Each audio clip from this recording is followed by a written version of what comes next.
What's the matter, Hangman? Can't sleep? Cowboy shit! I need my older brother! Who the fuck is Griff Garrison? God damn it! Baby, back real. You are now listening to Dark Side of the Elite with Randy Charpentier, Eric Reed, and Matt Roberts. Eric, what's going on, man? It's good to see you. Hey, it's good to see you too, man. How's your New Year's? New Year's was good. Just chilled at home. Me and the girlfriend, we just did food and drinks and did our own thing. Like we were talking a little bit off air. We were just saying we should have been rolling, I guess, and got all the banter out of the way. We had some good banter going on. That's all right. Yeah, that's all right.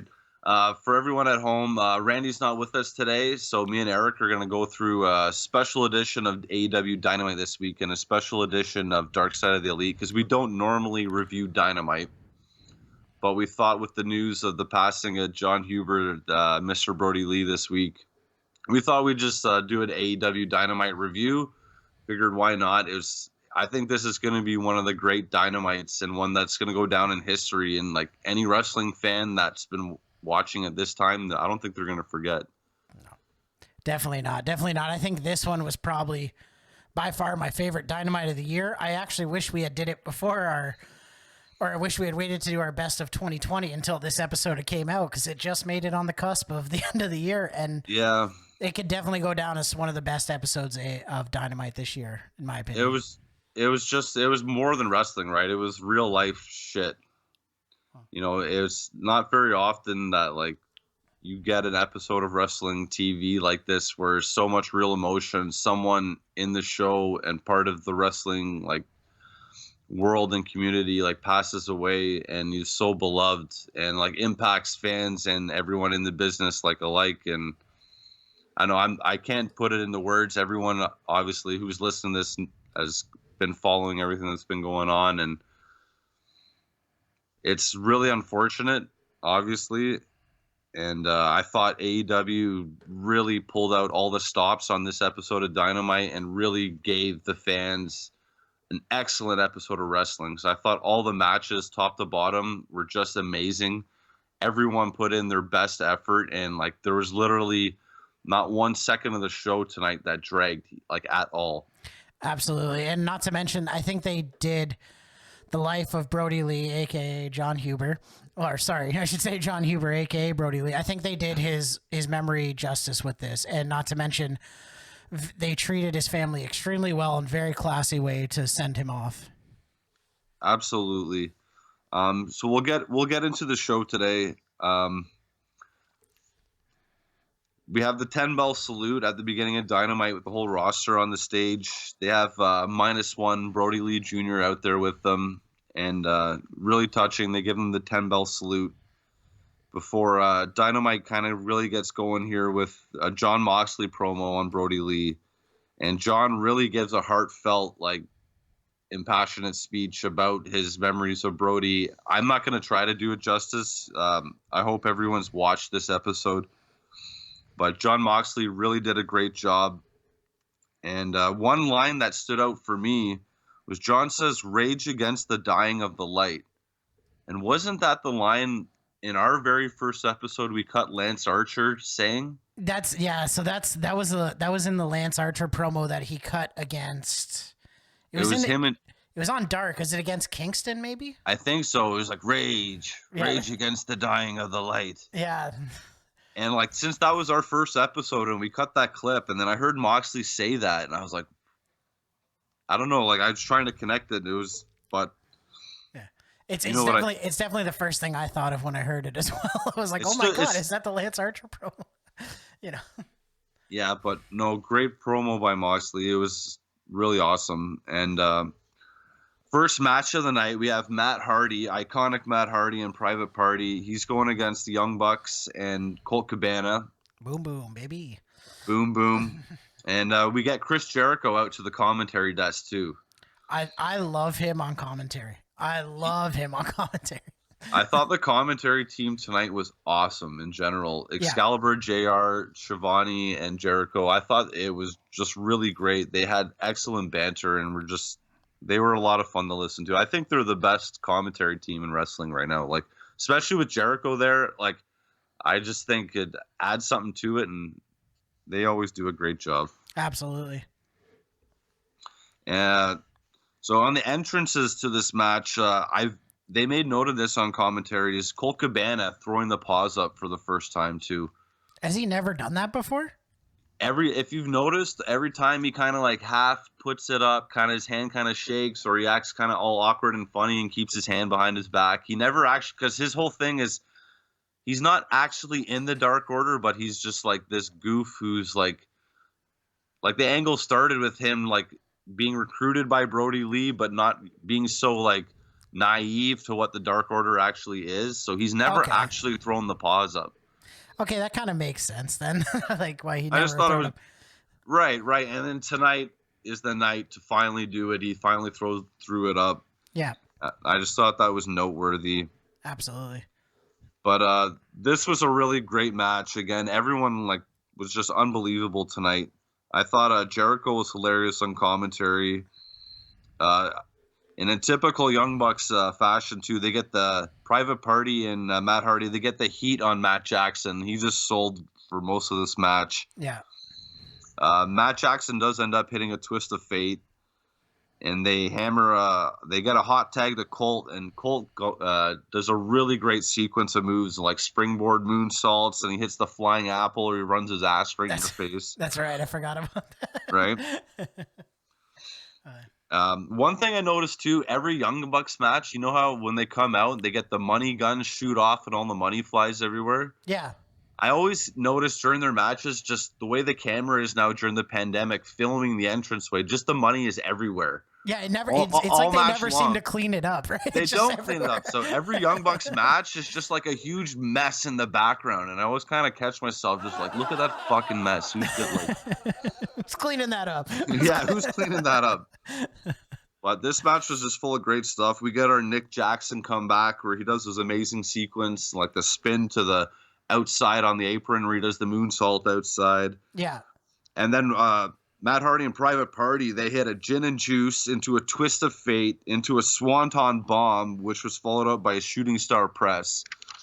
So just an unbelievable sequence of moves. And Chris Jericho also makes reference to Boom Boom Jeffrey on. Yeah. Bernie Jeffrey on the Montreal Canadiens legend. Which And sorry, what's that? no, I was just saying that's just it's the most Canadian reference I think I've ever Right? heard to make. Yeah, and JR has no idea who it is at all. He was a good goalie, eh? It's like Boom Boom wasn't a goalie. JR, get your shit together. But we got the finish of the match. We got a Chicago Skyline by Colt into an Indie Taker into the Superman pin for the 1-2-3. Yeah. And Dark Order goes 1-0 to start the night with Young Bucks and Colt Cabana. We got -1, and they show -1 and 5 at ringside. They're cheering them on. Yeah. That Superman pin was fantastic, by the way. That was like the because like he was on fire that entire match. Like I've never seen Colt really wrestle like that. Like that outside. What did they do? Because they did like didn't Nick do the splits or whatever on split the uprights to go outside and hit Private Party and Matt Hardy? Yeah. Matt Jackson kind of like just skins the cat on the ropes and holds himself there, and Nick Jackson goes flying through with the plancha or whatever. Yeah, so he comes across with that, but then you see Colt afterwards do like almost like a lion salt, like the springboard moonsault into the crowd. And I'm like, oh my god, I haven't seen him do something like that in forever. Right. You know? I think it's even Jericho saying, like, for a big man, Cabana's really athletic. And, like, it's true. Colt Cabana's always been able to do a lot of great stuff for a guy his size. Mm-hmm. Absolutely. But the match isn't over there. We actually have the post-match angle. The Acclaimed comes out to get the first real heel heat of the night. Yeah. And they say we're sick of the Dark Order stuff. And this is when we get SCU. Frankie and Christopher Daniels come out and just start beating the stuff out of the Acclaimed. And we get the Young Bucks, Colt, SCU throwing the paws up in the ring to celebrate at the end. Yeah. It's a great finish to the match. You still get to further your storylines, and you get, Right. It's good heel heat for the Acclaim coming out being the villains tonight on the show. Oh, absolutely. Yeah. And we get a Darby Allin promo after that, where Darby pretty much gives his thoughts on Brodie Lee and says that Brodie was the one guy he really wanted to wrestle in AEW, like that he never got to and that he was looking forward to. So it's Darby Allin gives his thoughts there and kind of lets us know that. Great promo. Yeah. All of these were pretty emotional tonight, and it's hard for me to do them justice recapping, but we'll go along here. Yeah. We got the next match of the night. It's Evil Uno and Stu Grayson of the Dark Order teaming with Lance Archer with Jake the Snake at his side. Yeah. Against Eddie Kingston and the Butcher and the Blade. My favorite tag team. That's right. That's Eric's tag team of the year for 2020. If you listen to our 2020 review podcast we put out there a couple days ago. But I know Lance Archer with the Brodie Lee tribute tonight, wearing the wife beater and the jeans with the old Brodie Lee into the Luke Harper look. Yeah, well, I love that look, and he pulled it off perfectly. I'll tell you right now. Yeah, he did. It was a really nice nod to him. Very good nod to him. Right, they're similarly built guys. Especially when Brodie was bigger a bit back in the day. Lance and Brodie were tall motherfuckers that were built like. Oh yeah. Beast, right? So Lance can pull it off as good as anyone. Absolutely. But this, you notice too, when Kingston and Butcher and Blade made their entrance, Kingston's mic wasn't working. Yeah, I saw that. I see him tapping on it and flipping out. Yeah, and he runs and grabs Justin Roberts' mic, and he cuts his promo saying how he loves Brodie and this is about him, but he's still gonna kick the shit out of these guys tonight, pretty much. Hey, more Kingston heel heat. He needs it right now. Right, and great hot start to the match too. The ref is checking Kingston like the old refs, making sure you don't have any foreign objects, and Uno just boots him right in the face to kickstart the match. I thought that was awesome. Well, that's a Brodie Lee thing, right? Yeah, exactly. Right. There were so many Brodie Lee tribute spots. It was it was just a lot of Easter eggs. I noticed. If you notice a lot of old Brodie Lee matches, he used to do that a lot. Back when it was Dragon Gate, I think he used to do that all the time. Right. Something like that. But it was a great move, and it sold well. It was that Easter eggs, best way to describe it. I loved it. Yeah. And there was a cool spot near the beginning too, where Uno and Grayson, they body slam Archer on top of Kingston. It just looked brutal. Yeah. All right. And during the match too, it went to picture in picture, but the feed I had, it still had the commentary and everything going. Yeah. And they made mention how JR had said the Butcher looks like Ole Anderson from the Four Horsemen from back in the day. I feel like he looks like Paul McLean from the Ottawa Senators. He does look like Paul McLean, former Ottawa Senators head coach. Yeah, I think he's with the Leafs now still. But they say no one. Tony Schiavone says but no one was as miserable as Ole, and he says except for maybe Taz. Yeah, they were laughing about that. A little rib on Taz is always fun, right? Yeah. A couple other great spots in this match. Eddie Kingston hits a DDT while just staring down Jake Roberts. I thought that was cool. That was really cool. And Stu Grayson hits a springboard DDT from inside of the ring over the top and onto Butcher on the apron. Yeah. Which went right into the fatality for Dark Order getting the 1, 2, 3. They hit the fatality. Great match. These guys absolutely killed it. Oh, absolutely. And I mean, Uno and Grayson, I mean, you can't really go wrong with having them in your match, period. They always put on a good show, and especially on a night like tonight, they really, pulled out all the stops. And I think they did justice tonight. Yeah, they paired well with Lance Archer too. Going back to saying how he reminds me a little bit of Brodie. Yeah. Where it's he's such a big monster, teaming up with the Dark Order guys. I thought that was a great pairing tonight. And Eddie Kingston was on fire too. His promo to start the match. Butcher and Blade are solid as always. And the commentary was great this whole time too. Absolutely. But at the end too, before we move on, Jake the Snake hits a short arm clothesline on Eddie Kingston. Hey, good on him getting out there. Absolutely. I'm shocked Jake the Snake's doing any physicality like that. And he nailed him. He nailed him pretty good. I was waiting for the DDT after the fact, but they didn't go quite that far. No. But after that match was over, we had a Brodie Lee tribute, a video with some music and some old photos of Brodie Lee through his independent time, his time with his family, and we had some comments with Dax Harwood, Arn Anderson. If anyone's listened to the Arn Show, the podcast he has with Conrad Thompson, he's talked pretty much like the entire time through that show about how he was such a big supporter of Luke Harper in WWE, and that he went to bat for him all the time, and even said that like he might have gone to bat for him so much in WWE that it actually kind of hurt Luke Harper in terms of like they were sick of hearing of it.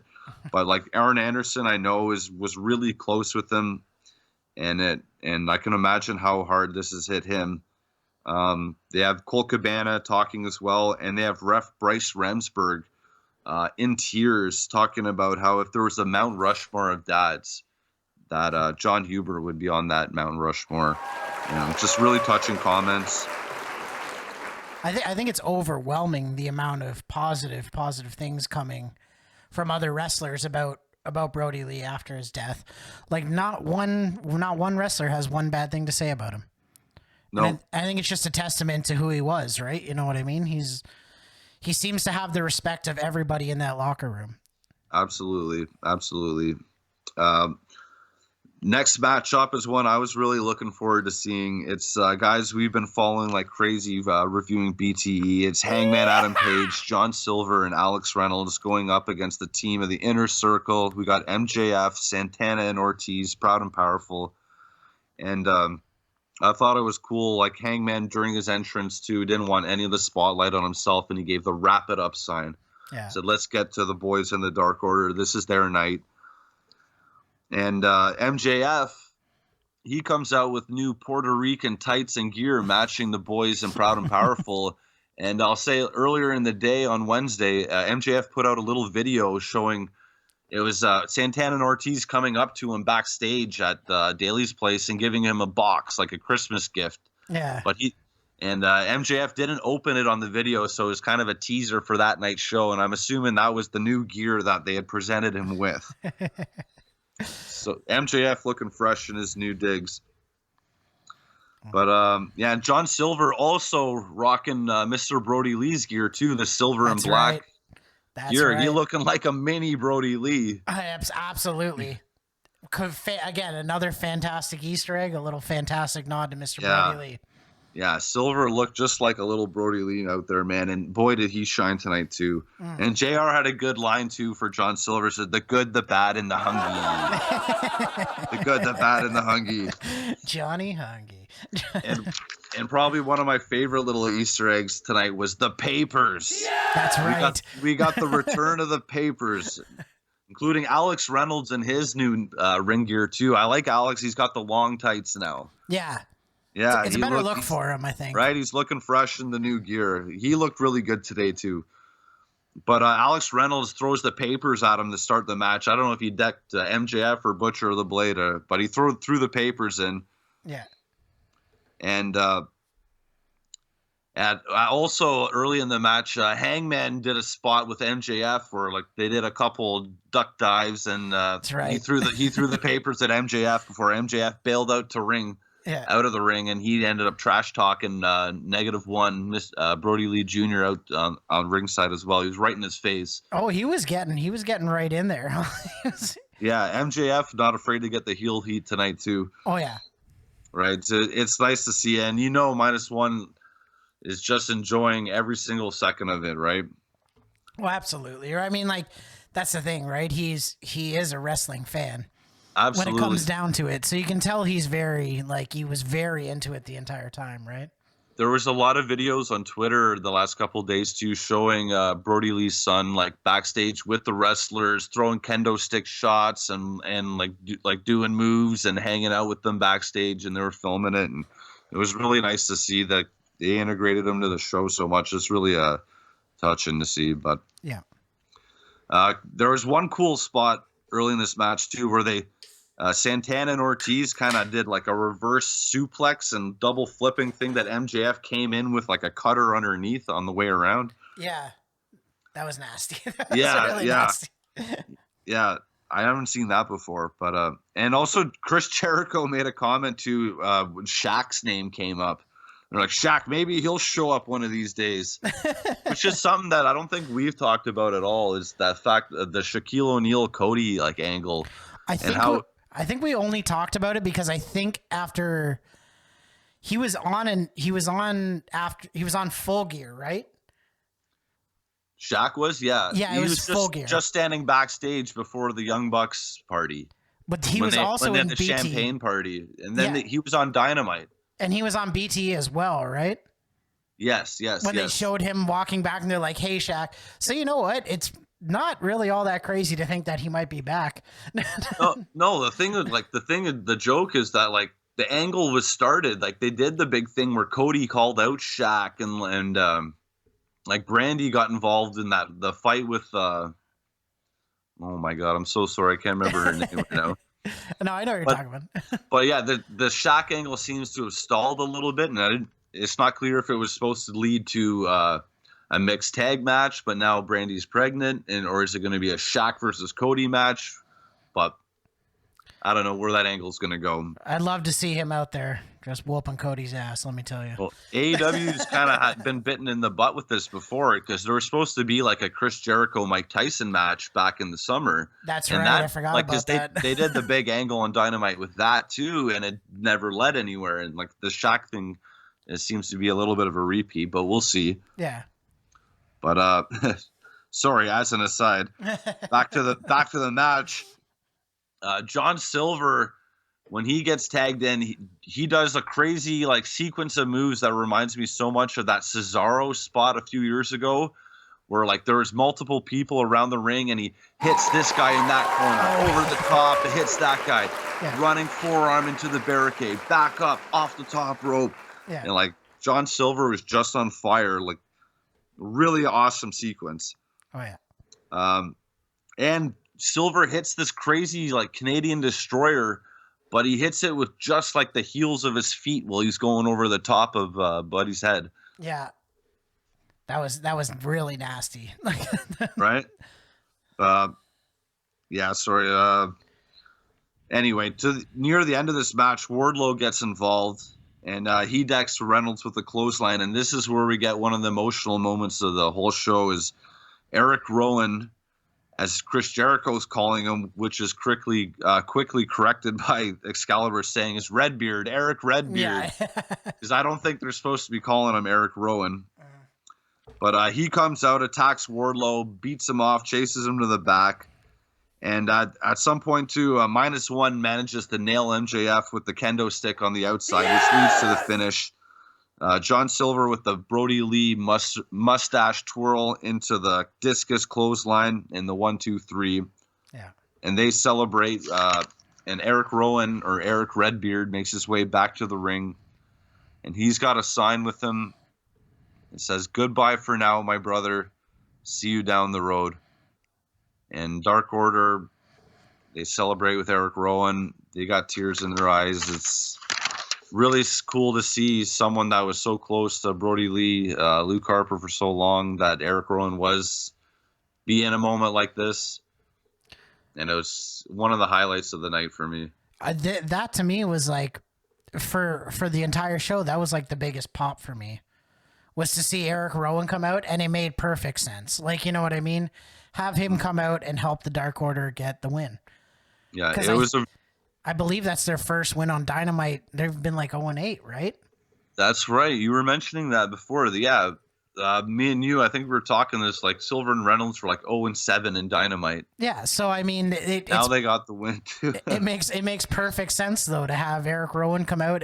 I'd honestly like to see him more on AEW right now, but I don't know if, because I think he has to be Eric Redbeard. I don't know if there's an issue with that going forward, right? But you could always change the name. I don't know if this means he's signed or not, or if it's just an appropriate cameo for a one-night appearance. Yeah. But I could see him in the Dark Order. Fuck. I know. I could see him huge in the Dark Order. He'd be awesome in the Dark Order. If there was someone to take the reins, I don't know if like that's too far gone, but man, yeah, it was nice to see him there, because everyone knows like him and the amount of time they must have spent together. Oh, they would have been best friends for years. I would assume, right? You know what I mean? So Absolutely. Very real moment. Awesome to see. And we got another little promo package here, this time from Eddie Kingston speaking on Brodie Lee. And he mentions how he used to tease Brodie Lee that his jacket looked like a Harry Potter jacket. That was funny. That was funny. But up next, we have Anna Jay, number 99 of the Dark Order, and Ty Conti against Penelope Ford and Britt Baker. And they tell the story of how or why Anna Jay is named 99. And it's because Brodie Lee specifically wanted her to be 99 in homage to Wayne Gretzky, the great one, number 99. So what, like, for me as a diehard hockey fan, like, what a great story, like, what a great number to have. And not to mention you kind of wrap in the whole, I mean, like, Luke Harper was an immense hockey fan. Or sorry, John Huber, not Luke Harper. Yeah, whatever we want to refer to him as, if people know. Yeah, but he absolutely was. Yeah, a huge Leafs fan. I mean, yes, from Rochester. You would think he'd be a Buffalo fan, actually. Really. Totally. I was wondering that myself. You would think so, right? But he was a dire. Like, I can't believe the amount of pictures that are out there of him wearing Leafs gear, right? Like, again, I'm just such a huge Leafs fan too, and just. I love it. And Jericho is a dick on commentary saying, yeah, I know. Matt mentions the fact that Brodie Lee was a Leafs fan. He says, there's something not right about that. But anyway, he's from Winnipeg, so I guess he's got to be either a Jets fan or Ted Irvine. His dad played for the Rangers, so maybe he's a Rangers fan. I was wondering that too, because I'm like, yeah, his dad played for the Rangers, so like, is he a Jets fan though? That's right. Jericho's from Winnipeg, but kind of grew up living in Long Island. His dad played for the Rangers. And also, I was gonna say, even with him getting trained with Stu Hart, he could be a Calgary fan. You never know, right? He was out there for quite a few years out in Calgary. I feel like you would go for the Jets because if you're claimed to be a Winnipeg guy, you can't cheer for Calgary. Well, I would hope so. That's the Western Canadian rivalries. I don't know. But also, I've seen him in Tampa Bay Lightning gear because he's lived in Florida for a long time. That's a fair point, too. That's a fair point. Right? He might be a little bit of, I don't want to say the Drake effect here, but but anyway, Tay Conti and Anna Jay against Penelope Ford and Britt Baker. I thought these girls had a great match. Oh, yeah. This is actually one of the better tag matches I've seen like in a while for like the AEW women's division. Tay Conti really impressing with her Brazilian Jiu-Jitsu background, as they made note of. Yeah. Anna Jay hit the dangerous J kick. Yeah. The girls just, I don't know, they had a really great match. There was the Queen Slayer sleeper by Anna Jay to tap Penelope Ford at the end. Do you have any thoughts on the match, Eric? No, I mean, I thought it was a great match. I agree with you. It is one of the better women's tag matches I've seen in a while. Also fantastic for Anna Jay to get the win, because I mean, she's been having a lot of bigger matches, but she's been again on a losing streak as well, right? So for her to come out with the win, I think it's good. Not to mention, it kind of brings Tay Conti into the whole. I guess because she kind of has like a loose affiliation with Anna Jay. Yeah, she's not. No, she does. Yeah, she does. She does. Like, I don't like. Yeah, it's very It's like a weird. Like relationship there, but it was good to have her come out there and like they really showed off how strong Anna Jay was, and not to mention like what Randy was saying in our last episode about the best of 2020, the fact that she has such little in-ring experience, like. You couldn't tell that going into that match. She really went out there and performed. Someone that I thought you could really tell as being improved as hell is Britt Baker, because she was actually really impressive in the match as well. She hit like all of her big spots and was really crisp and clean. All the girls in this match were really crisp and clean with everything they did. And I thought it was just a really great match. Absolutely.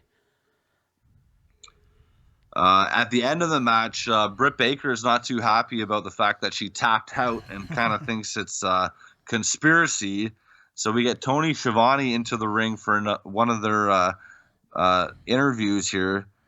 And Britt Baker makes note of that it's a conspiracy and that it's rigged. And in fact, she thinks it's the big rig.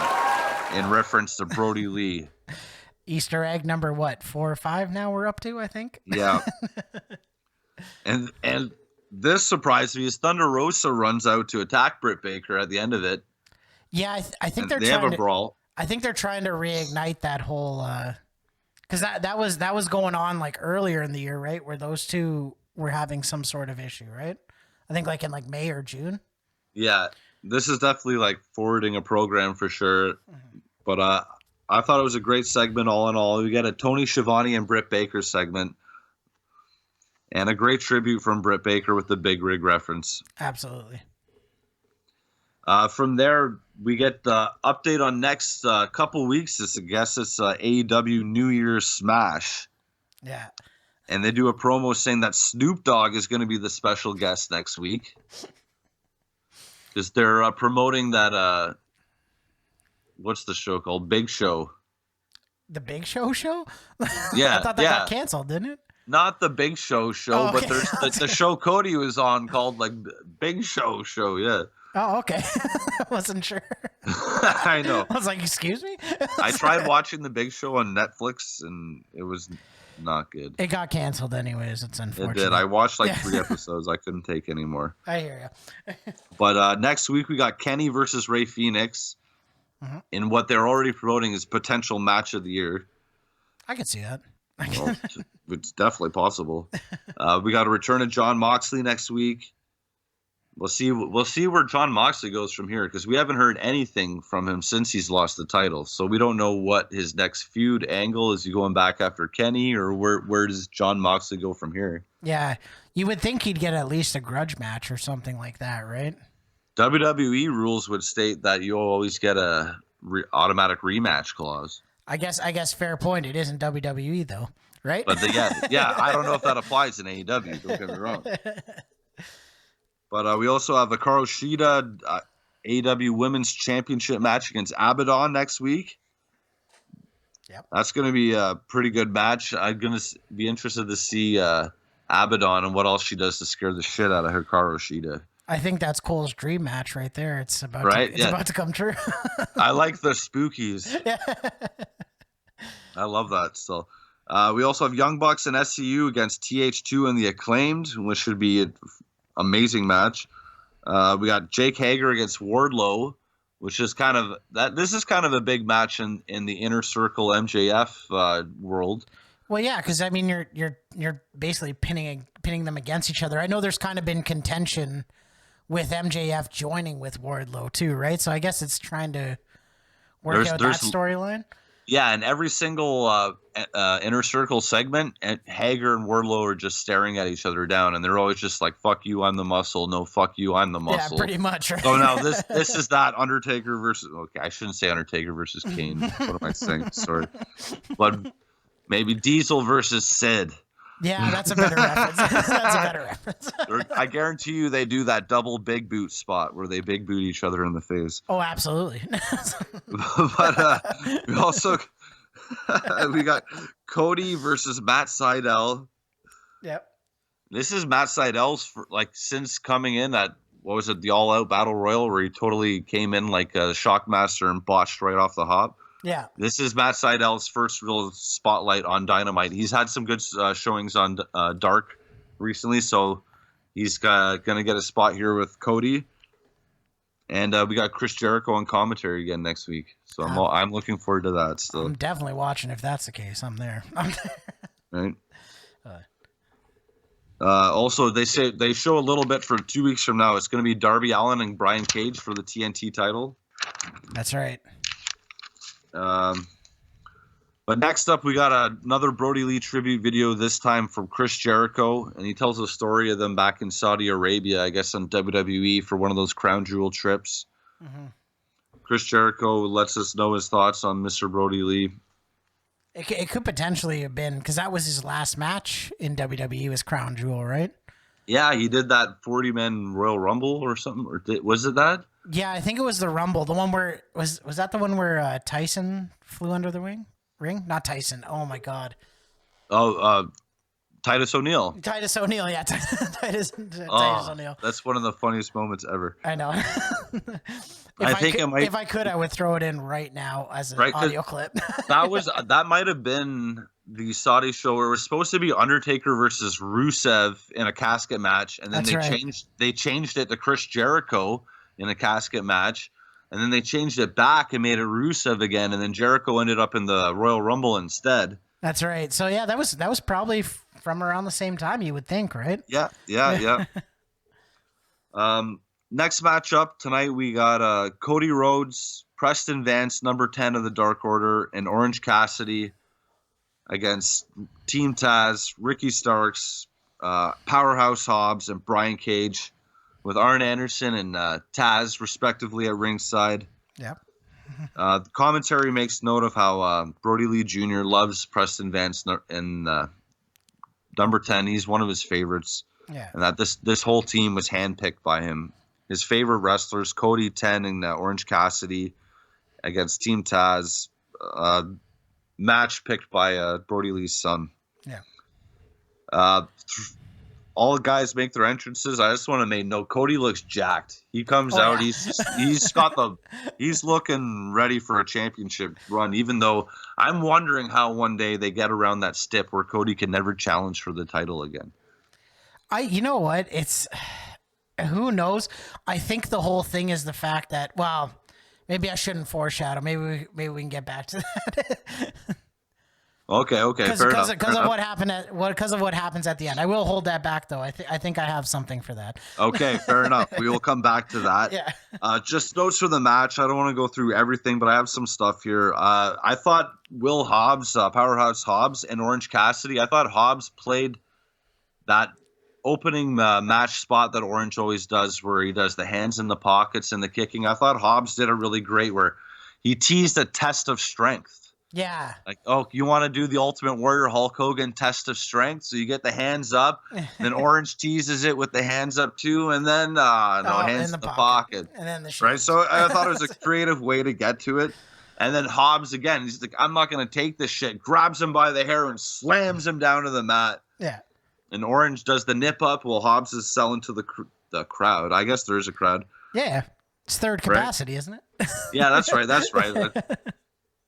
But and then they go into a tornado DDT that Hobbs catches on and hits a Davey Boy Smith-esque run, a spinning power slam. Mm-hmm. So I just thought like a really cool sequence by them to start the match between Hobbs and Orange Cassidy.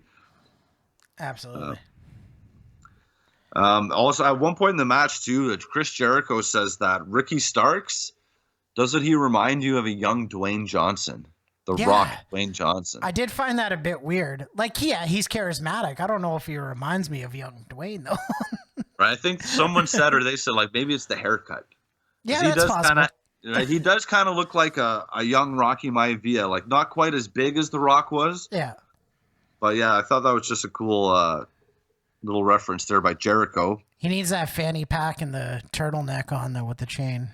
That'll really complete the look.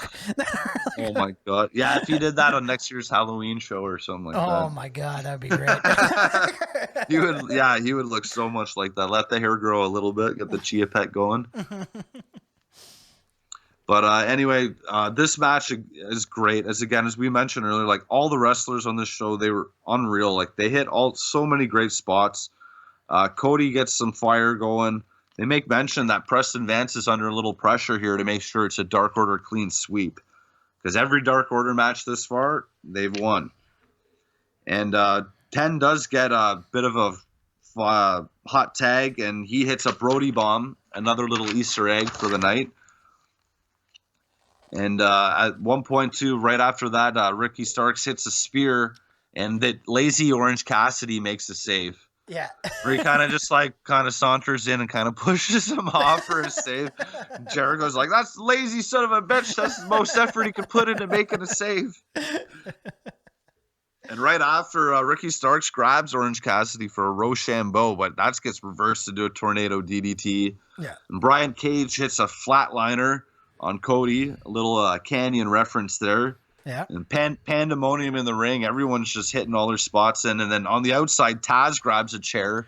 And then Arn Anderson grabs a chair. And they're just banging chairs off the ground, threatening to hit each other with them. Yeah. We're in the ring. We go for the finish, and we got an orange punch followed by a crossroads. And Preston Vance hits a spine buster, another Easter egg for Brodie Lee for the 1, 2, 3. Preston Vance with the victory, and Dark Order gets this clean sweep. And in the celebration, when they're all doing the paws up, Orange Cassidy kind of does like a half-assed little weak-ass shit. He does a shit little paws up halfway up. So he still gives the tribute, but he does it in Orange style. I loved it. Oh, yeah. But the heels hit the ring for a beatdown, and we get Taz's son, Hook. He comes in the joint to beat down the guys, but when we get the lights out, and we get Darby Allin with skateboard in hand, the TNT champ coming out from the Jon Moxley entrance at the back of the arena. And lights out again. It's Sting!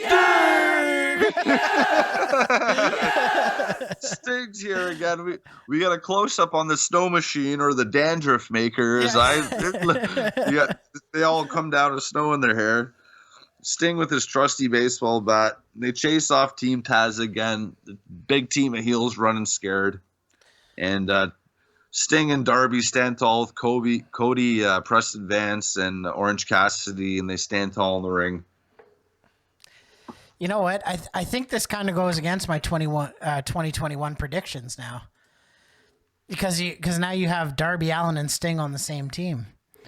It's I think it's definitely going for the mentor angle to begin with, right? Karate Kid style here. Yeah. Well, we'll see if he betrays him, but otherwise my predictions are shot. Yeah, like we talked about a potential Sting cinematic match. Like, if Sting's going to be the good guy, you'd assume, right? Who's the bad guy? Is it going to be Darby Allin turning against his mentor? Or is it going to be maybe like a Darby and Sting against Cody Rhodes turning heel? Or because remember they teased, like Sting called Cody Rhodes a kid.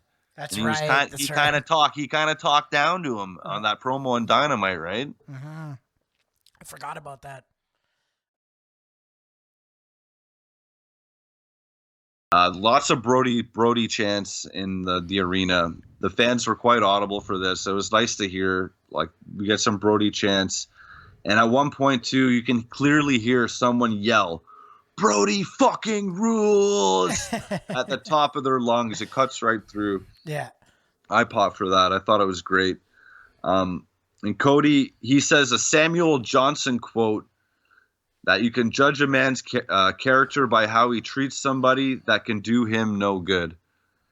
And Cody begins to just talk about how loved Brodie Lee was, how positive of an influence he made in the wrestling industry and on everyone he had met.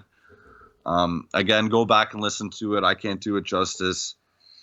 But Cody introduces Brodie Lee's son, -1, Brodie Lee Jr. His mom, Brodie Lee's wife, comes out. They come out together. They come out with Preston Vance, number 10, and they come out with Tony Khan. And they present the TNT title to Brodie Lee's son, as well as leave Brodie Lee's boots in the ring. They brought out his wrestling boots and left them there in the ring. It was a great tribute. Tony Khan, obviously very emotional on the microphone, says that Brodie Lee was their greatest TNT champion, with all due respect to Cody. Yeah. And Cody says, of course. They present the TNT championship to Brodie Lee's son, -1, and they retire that title and say that he has it for life. Yep. And that they've signed his son to an AEW contract that will kick in when he becomes of legal age, is what I'd heard too. That's really cool. That's very cool. So from what I understand too, a new TNT title is being made. Obviously, Darby Allin's still the championship, but I think next time we see him, he'll have the new title belt. Yeah. So that title is gone into gone to Brodie Lee's son. Yeah. I thought a great gesture by Tony Khan and AEW, and I thought they did a great job with this whole show tonight. They end the show off with a tribute music video to Brodie Lee, a montage, and they do it to the song from Tom Waits, Old 55. Yeah. And Tony Khan mentioned after the show that he's bought the rights to this song in perpetuity, so that no matter what, this video will live forever, where he does not have to worry about any sort of copyright, nothing. He bought the song for it. So this tribute video for Brodie Lee is out there forever as is. And I thought the whole thing was really, really well done, very classy, and a emotional yet amazing episode of AEW Dynamite tonight, or on Wednesday. Yeah, extremely touching finish. Like, I mean, the whole TNT champion for life thing was like, it was like the perfect, because now Brodie Lee Jr. like has something to look up to. Like, you know what I mean? Like, his dad's legacy was all about the TNT. Like we talked about it on our 2020 review, but I think you finally got to see who Brodie Lee should have been all these years in WWE. Yeah. Like, he should have been the main eventer. Yeah. Right. And I think AEW really gave him a spot to shine. Yeah. And I think it was the perfect send off. Absolutely. That's exactly what I was saying earlier about what Arn Anderson just talks about a lot of what Brodie Lee should have been. And now it's too bad only 7 months in AEW, we got to see such a great representation of the brilliant wrestling mind and character that he was. So absolutely. Yeah, great tribute show. I wish I could do even more justice. So, but yeah, it was a lot of fun. I'm not. I know what you're saying. I know what you're saying. It wasn't fun, but it was at the same time though. Like, I would agree that it was one of the better Dynamite shows of the year, and I think it's just because it had that element of humanity in it. Yeah. You know what I mean? Like, it kind of, it's hard to explain. It had a power and an energy to it that's not always there. And correct. And yeah, I'm sorry, I'm doing a terrible job of trying to explain it, but I hope people know what I'm trying to say.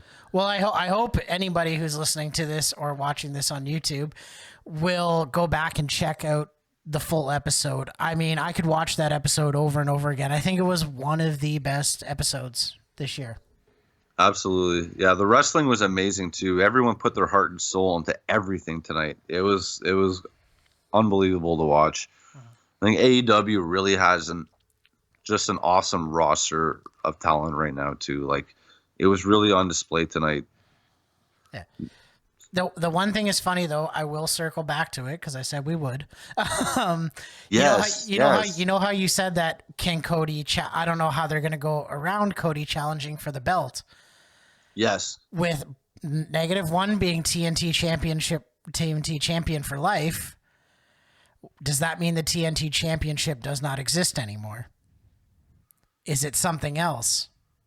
No, Cody could challenge for the TNT championship. It was just the AEW heavyweight championship. Oh, I thought it was the TNT. No, Cody was the TNT champion. That's right. twice. I'm a dumbass. Never mind. I thought I was making some smart point. I was like, I'll circle back around to it. I'm so sorry. Oh my God, that's hilarious. No, maybe they just won't. I don't know. But yeah. Oh man, Eric, man, it was great reviewing the show with you today. Do you have any thank yous or anything you want to shout out?